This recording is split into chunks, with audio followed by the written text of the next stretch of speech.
ये भारतीय सेना का हंटर किलर है। ये आत्मनिर्भर भारत की नई धमक है। ये स्वदेशी का दम है। सेना इसे अर्जुन कहकर पुकारती है। महाभारत के महाबली अर्जुन की तरह ही नए दौर का ये विध्वंसक शत्रु के पूर्ण सर्वनाश की गारंटी, अभेद निशाना, शक्ति अजेय।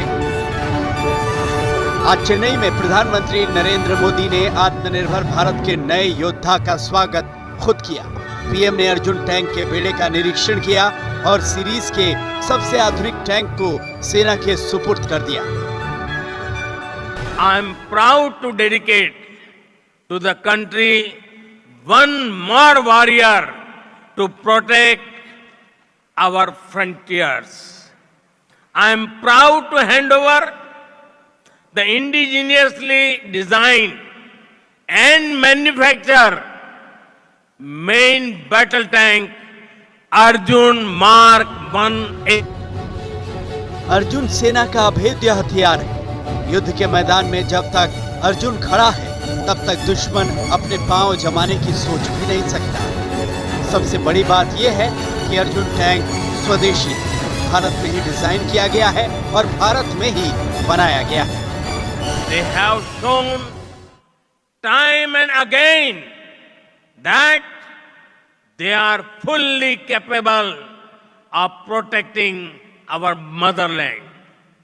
Time and again, they have also shown India believes in peace, but India will protect sovereignty at all costs. सेना के पास पहले से 124 अर्जुन टैंक है। अब नए तकनीक से लैस 118 अर्जुन MK-1A की ताकत भी सेना को मिल गई। अब 2 नए टैंक रेजिमेंट बनेंगे। अर्जुन टैंक में 71 बड़े अपडेट करके मार्क 1A का वर्जन तैयार किया गया। इसकी तैनाती पाकिस्तान बॉर्डर से चीन सीमा तक होगी। मौजूदा दौर की लड़ाई से निपटने के लिए नए अर्जुन MK-1A टैंक को सभी तरह की आधुनिक तकनीक से लैस किया गया है। ये आसानी से अपने लक्ष्य को ढूंढ सकता है। दुश्मन द्वारा बिछाई गई माइंस को हटाकर ये आगे बढ़ सकता है।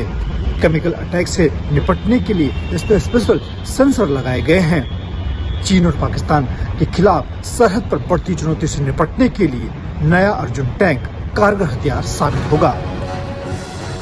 देश के दुश्मनों ने अर्जुन की हुंकार पिछले साल 14 नवंबर को ही साफ तौर पर सुन ली थी, जब जैसलमेर में पीएम मोदी ने इस अत्याधुनिक टैंक की सवारी की थी। फौजी वर्दी में अर्जुन पर सवार होकर पीएम मोदी ने दुनिया को साफ संदेश दिया था कि अपनी सरहदों की रक्षा के लिए भारत दूसरों पर नहीं बल्कि अपनी ताकत पर भरोसा करता है। So that in the coming years, armed forces will have maximum indigenous content based equipment. That's the significance. So it is the step towards making the country complete आत्मनिर्भर। पूरी तरह से भारत में बनाया गया अर्जुन मार्क टैंक जंगी इतिहास के नए दौर की कहानी सुनाता है। इसकी खासियत को ध्यान से सुनेंगे तो समझ पाएंगे कि इस टैंक का नाम अर्जुन क्यों पड़ा। अर्जुन टैंक में 120 mm की बैरल लगाई गई। सुपर वेग गोला बारूद किसी भी कवच को तोड़ सकता है। टैंक 7.62 mm मशीन गन और 1.7 mm एंटी एयरक्राफ्ट गन से लैस है। टैंक में थर्मल इमेजर लगाए गए हैं। इससे गनर और कमांडर अंधेरे, धुएं, धूल और धुंध में भी तेजी से हमला कर सकते हैं। अत्याधुनिक GPS नेविगेशन सिस्टम अर्जुन को लक्ष्य की तरफ बढ़ते रहने में मदद करता है। दिन और रात के साथ सभी प्रकार के मौसम में हमले की क्षमता है। टैंक में दमदार ट्रांसमिशन सिस्टम लगा है। बेहतर विजन से लैस इस टैंक से दुश्मन पर पहले वार करने की ताकत मिलती है।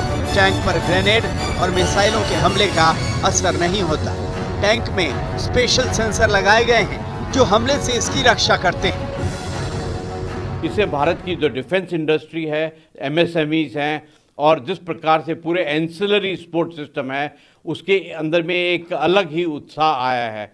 और ये बात पक्की है कि इस कदम के साथ में जो पहले हम अपने डिफेंस मटेरियल के लिए फॉरेन पार्ट्स के ऊपर में डिपेंड करते थे, वो ख़त्म हो जाएगा या कम हो जाएगा। अर्जुन 60 टन का होने के बावजूद 67 किलोमीटर प्रति घंटे की रफ्तार पकड़ सकता है और 500 किलोमीटर तक दोबारा ईंधन की जरूरत इसमें नहीं होती। ये हंटर किलर है, यानी अपने लक्ष्य को भूलकर वार कर सकता है। तो गर्व कीजिए कि हमारे वैज्ञानिकों और रक्षा विशेषज्ञों ने देश को विश्व स्तर का स्वदेशी टैंक देकर न सिर्फ आत्मनिर्भर बनाया है, बल्कि लाखों डॉलर भी बचाए हैं। अर्जुन टैंक की गर्जना चीनी खैरात से कबाड़ हथियारों का जखीरा जुटाने वाले पाकिस्तान को भी सन्न कर देगी। चीन तो पहले ही लेह में इसकी तैनाती और दम को देख चुका है। चीन की आंखों में अर्जुन तीर की तरह धंस जाएगी।